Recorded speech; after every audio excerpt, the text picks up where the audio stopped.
ಹಿಂದಿನ ರೀಲ್ಸಲ್ಲಿ ನಾನು ತಿಳಿಸ್ಕೊಟ್ಟಿದ್ದೆ ಸ್ವಪ್ನಶಾಸ್ತ್ರದ ಬಗ್ಗೆ ಪ್ರತಿನಿತ್ಯವೂ ಕೂಡ ಒಂದು ರೀಲ್ಸ್ಗಳಲ್ಲಿ ತಿಳಿಸ್ಕೊಡ್ತೀನಿ ಅಂತ.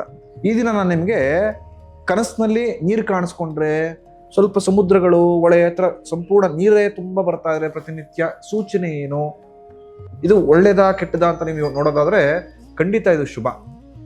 ನೀರು ನಿಮ್ಮ ಕನಸಿನಲ್ಲಿ ಕಾಣಿಸ್ಕೊಳ್ತಾ ಇದೆ ಅಂದರೆ ಖಂಡಿತವಾಗಿಯೂ ಫ್ಯೂಚರಲ್ಲಿ ಡೆವಲಪ್ಮೆಂಟ್ ಆಗುತ್ತೆ ಅಂತ. ಹಾಗೆಯೇ ನೀವು ಮನೆ ದೇವ್ರಿಗೆ ಹೋಗಿ ಬಂದರೆ ಹಾಗೂ ನಿಮ್ಮ ಇಷ್ಟ ದೇವ್ರನ್ನ ಆರಾಧನೆ ತುಂಬ ಚೆನ್ನಾಗಿ ಮಾಡುವಂತಾದರೆ ಖಂಡಿತವಾಗಿಯೂ ಆ ಸಿಗತಕ್ಕಂಥ ಏನು ಪಾಸಿಟಿವ್ ಇರುತ್ತೆ ಆದಷ್ಟು ಬೇಗ ಸಿಗುತ್ತೆ ಅಂತ. ಯಾರ ಕನಸಿನಲ್ಲಿ ತುಂಬ ನೀರು ಕಾಣಿಸ್ಕೊಳ್ತಾ ಇದೆ, ಹೊಳೆ ಸಮುದ್ರ ಈ ಥರ ಕಾಣಿಸ್ಕೊಳ್ತಾ ಇದ್ದಾರೆ, ಆದಷ್ಟು ಬೇಗ ತೀರ್ಥಕ್ಷೇತ್ರಗಳ ದರ್ಶನವನ್ನು ಮಾಡಿ ಮನೆ ದೇವ್ರಿಗೆ ಹೋಗಿ ಬನ್ನಿ. ಖಂಡಿತವಾಗಿಯೂ ನಿಮಗೆ ಯಾವ ಡೆವಲಪ್ಮೆಂಟ್ ಅಪೇಕ್ಷೆ ಮಾಡ್ತಿದ್ದೀರಾ, ಯಾವ ಇಂಪ್ರೂವ್ಮೆಂಟ್ ಅಪೇಕ್ಷೆ ಮಾಡ್ತಿದ್ದೀರಾ ಅದು ಆದಷ್ಟು ಬೇಗ ಸಿಗುವಂತಾಗತ್ತೆ. ನಿಮಗೇನಾದರೂ ವಿಚಿತ್ರ ಕನಸು ಬೀಳ್ತಿದೆಯಾ? ಆ ಕನಸಿನ ಬಗ್ಗೆ ನೀವು ತಿಳ್ಕೊಳ್ಬೇಕಾ? ಕಮೆಂಟ್ ಮಾಡಿ, ಮುಂದಿನ ರೀಲ್ಸಲ್ಲಿ ನಾನು ತಿಳಿಸ್ಕೊಡ್ತೀನಿ. ಈ ರೀಲ್ಸ್ ಇಷ್ಟವಾದರೆ ನಮ್ಮನ್ನು ಫಾಲೋ ಮಾಡೋ ಮುಖಾಂತರ ನಮ್ಮನ್ನು ಕೂಡ ಪ್ರೋತ್ಸಾಹಿಸಿ. ಧನ್ಯವಾದಗಳು.